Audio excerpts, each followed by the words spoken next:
Well, Sam, many congratulations. Great to see you back at Meadow Lane, albeit it was only a very short sort of departure. Just give us your first reaction to being first team coach in Notts County. Yeah, I think it's quite a great opportunity for myself. I've literally just been up and speaking with a few of the academy staff up there. Just first time I've seen them since coming in, and they were saying like it's a good position to hold, which I agree with. It's probably one of the reasons why it really interested me and why I am here now. It's no surprise that this is kind of the direction I do want to go, and I'm only just starting out that journey. So to get the opportunity to step into first team football as your first opportunity, it was something that was really difficult to turn down. Just back from holiday, I believe, so you've just had the opportunity to meet Martin for the first time properly and have a conversation with him. How did that go? Yeah, we had a brief chat this morning before he had other commitments, but it was good to sit down. He kind of outlined how he likes to work, what he's like as a person, and how he foresees my role within that coaching team. And what I really liked is he was very clear in the fact that he's there to help me develop as a coach, and I am going to get exposure out on the training ground of coaching, because that was one of the main points I would take this role. I wouldn't take it if it was going to be quite almost a subdued position or not hands-on. So it was very good to hear that, and he was very clear in saying that he's here to help me as well as the club and the team, and that he wants a learning environment not only just for the players but for the staff as well. And so with the manager and with Andy the assistant, I think it'd be a real good environment for me to develop, to learn, to fail at some points and learn quickly off it, and really develop. Yeah. Martin will obviously have expectations of what he wants from you, but you will also have expectations of yourself and belief in what you can bring. What would you say are the key strengths and the main things that you want to bring both as a person and as a professional to this role? I think like under both person and professional, and it was the same when I was playing, is like the standard and the levels need to be right at the very top. I always expect every time you step on the training ground that there's a real clear focus and drive to improve, get better, and do things the right way. That won't change from me as a coach. And I think in terms of actually coaching, bringing that detail that we've seen along my journey as well of how football's changed and what I've been passed on from different coaches and what I've seen that I think is good and works, and maybe do things a little bit differently to what I don't think is as great. And yeah, like I say, I'm very early along that curve, but I maybe bring a little bit more of fresh ideas, because we've all seen how the game is starting to develop with different insights of how it is, but also I've been at the football club for long enough now that I have an understanding of how we as a football club work and how we want to play and what we want to do. So hopefully my insights on that can help the manager kind of put his principles in place and make sure they align with what we do as a football club. Martin and obviously Andy Edwards, the assistant head coach, are both new to the club. They'll be meeting the players for the first time. Pre-season training starts on Friday. How valuable do you see your role in introducing them to the lads, many of whom you know very well, and being able to give them sort of more of an in-depth overview of them as a teammate, I suppose? Yeah, I think that kind of, it opens the doors for it to be a little bit more organic and a little bit more less formal is probably the best way of putting it. Just casual chats, seeing how they are. Like, look, I'm just excited to see the lads as what the manager is and Andy is, and I think like we've all been in squads where the manager changes. The players will expect a certain way when they come in, and although it is a new face and a new person to get to know, that they've been through that experience before, and I'm sure there'll be little conversations here and there where someone will come and go, oh, what's he like, what's he want, that sort of thing, and it'll be good to do it on just like a little personal level. Look, little quiet chats or small groups, just say, oh, this is what I've seen, this is what I expect to see from him, and and just kind of be good to see how they're getting on, how how their summer's been, and what kind of shape they're coming back in. I would have thought the way that the season finished, that should have given like an outstanding amount of motivation and determination to come back in real good shape and kind of with an outlook of what we're going to strive for this season. First coaching role, obviously, but the coaching journey starts a lot earlier than that, doesn't it? You're doing your badges, and obviously you were involved quite heavily last season on the coaching side. Do you want to just tell us about your coaching journey this far? Yeah, I think like from a very simple level to start with, way back when I went to university, we before I became a professional, the course I was doing was sport and exercise development and coaching, so there was input in that. So I've always had a keen eye on it. I did a bit of coaching for the council and football in the community and stuff as a young age, but I would say like the last 7 or 8 years I took a lot more interest in it, and then the last 3 or 4 years where I've kind of taken more interest and thought into how training sessions are designed, what they're looking to get out of, asking questions about why we're doing stuff, not necessarily just what we're doing, and understanding that. I think about 2 or 3 years ago I completed both my goalkeeper UEFA B and my outfield UEFA B. I've always stepped into positions when the goalkeeper coach has been away, and I'll step in and take the sessions if they need to or whatever.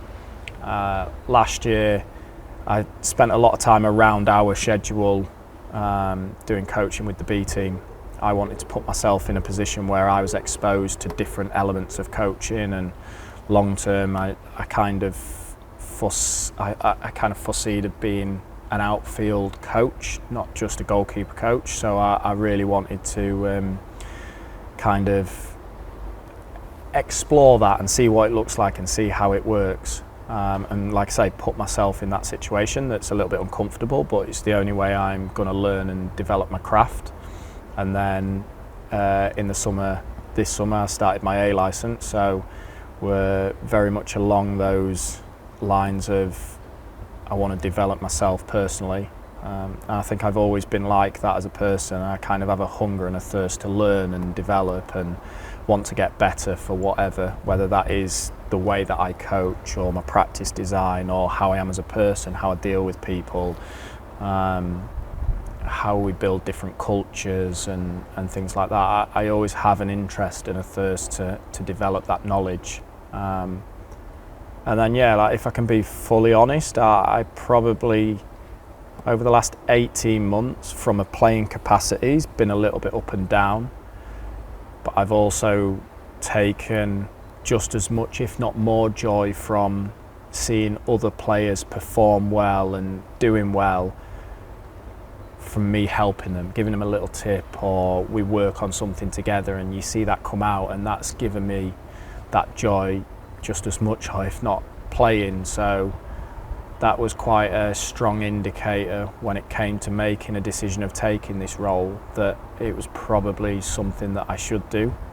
I think what I would say is I always saw myself as playing until physically I couldn't, which is not, this is maybe not the case. Physically I could still do it. To what level it would be, I'd be unsure of that. And the demands of Saturday, Tuesdays, the last year or so has been quite tough, but I've managed it. And like I think up until I physically can't do that anymore, I'll always be at the beck and call if it's needed. Obviously I love this club, so if they needed something for me to do in that capacity, then as long as physically I felt I could do it and not let the team down, I would. I'm not saying that will happen, because that's not what we're expecting. I'm just saying like that's not taken off the table yet, because just when I started this journey it was we do it for as long as we can. I think maybe what I should highlight is this opportunity was too good for me to turn down, because of the club it is, the position it is, and where I want to go in the future of my career, and that was the real draw for it. You've seen the evolution of Notts County firsthand under Chris and Alex. You've been here a long time. Obviously, we're entering a little bit of a new structure, a new era. You're part of that, and you've been sitting on the technical board, which we've discussed at length with other members since Martin's appointment. What would you say to fans in terms of how far you've seen the club progress under Chris and Alex's ownership to the point we're at now, where we are sort of entering a new chapter for the club? I think what they've done for the club is outstanding. I don't think you can overlook that, and to come in when they did and to hit the ground running and to get to the point that we are now, which for some people will feel like it's been a long time, but in terms of football and kind of life, it's relatively short. So the steps that they've made and how they've inputted how they want to work, I'm sure they've spoken about their model and things like that. I think it's what they've done is brilliant, and it's only a way that I can see a lot of football clubs that they're going to progress to a similar sort of model. I'm not sure if anyone else has said it in the past, but my experience from people I've worked with and when I've asked questions is these sort of board meetings and things like that, they go on already. They're just maybe not as kind of set in stone of this is how we work. It doesn't have a title or whatever, but they still do it. So managers I've worked under have spoken to me about how they do team selection. They would sit down as a group of staff and they'd all have their input, and then ultimately the manager would make the decision, and then it'd be like, how are we gonna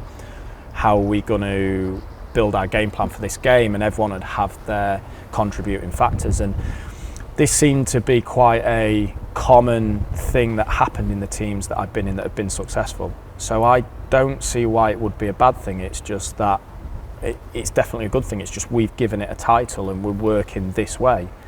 And then I think as well in aspects like any kind of professional sport now, most people have the same resources available.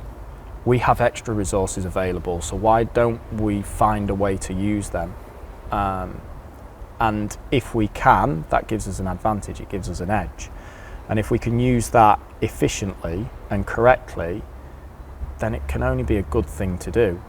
On top of that, like, if we take learnings from successful business world, much of these successful businesses, whether they be commercial or whether they be sports teams, you look at the F1 teams and stuff like that, they have boards of teams that make decisions based on their speciality, on what they have the knowledge in.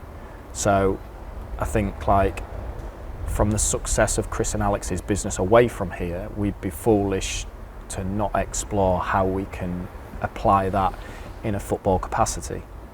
From a professional development point of view for you, these structured conversations pre and post match, for example, as part of the technical board, how much is that an opportunity for you to learn more about data? Because as you said, you're predicting that a lot of clubs are going to go down this route in the future. Therefore, as a coach just starting out on the journey, it's something that you are going to want to learn more about, I assume, and you're going to have such a fantastic opportunity to do that.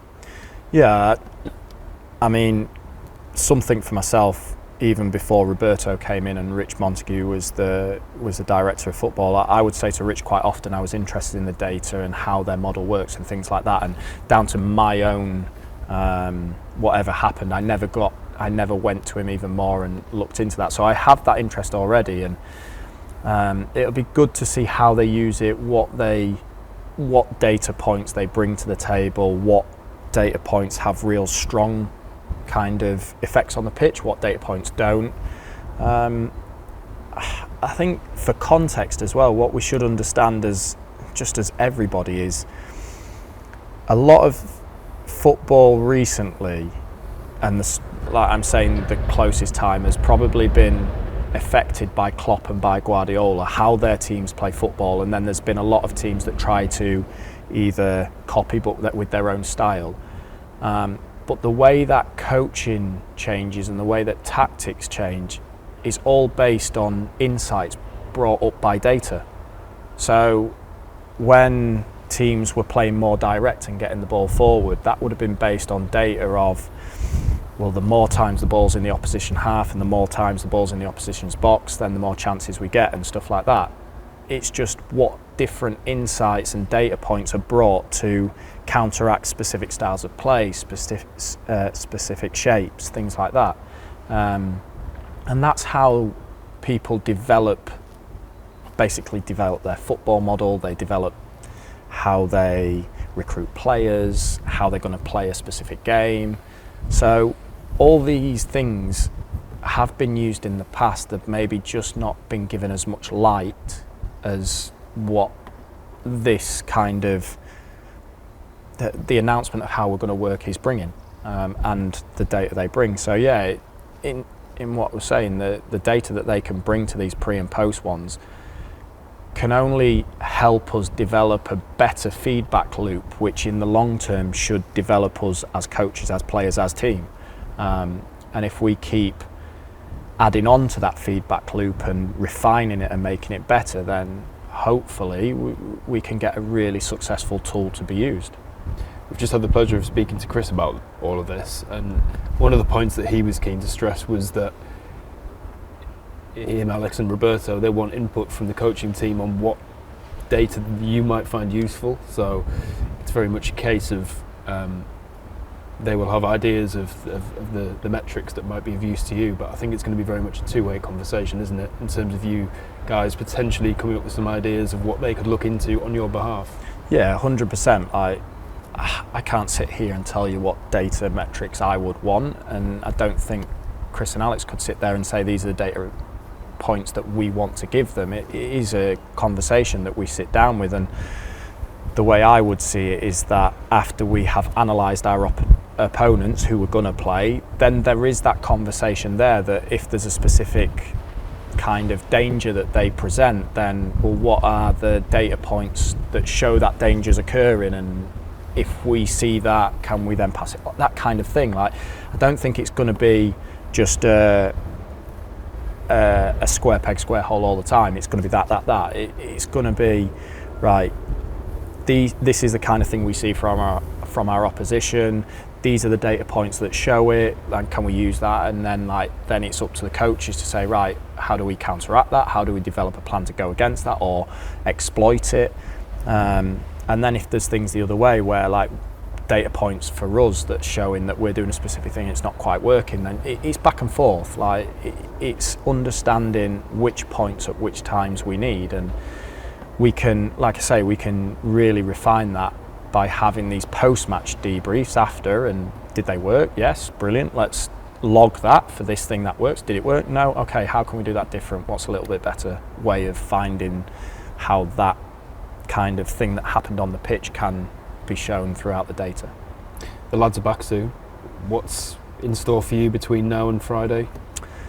I'll be doing a lot of kind of research, just watching training sessions, looking at practices, things like that, especially after speaking with the manager this morning about what his principles are and stuff. It can change how you want to structure certain practices and how certain practices will maybe fit his eye compared to a different one. And look, I'm very new to the role, so I'm doing that anyway because I'm trying to increase my repertoire of practices that I want to put on, and hopefully what they like and what they don't. Just a lot of watching, a lot of discussions, trying to plan as much as possible. I am someone who likes to be prepared for everything, so just loads of time like that, and kind of conversing with the manager and getting more detail out of him, which look, he can't throw it all at once because it just wouldn't work, so it's slowly drip feeding what he's looking for and things like that. And how does it feel to be on the other end of it?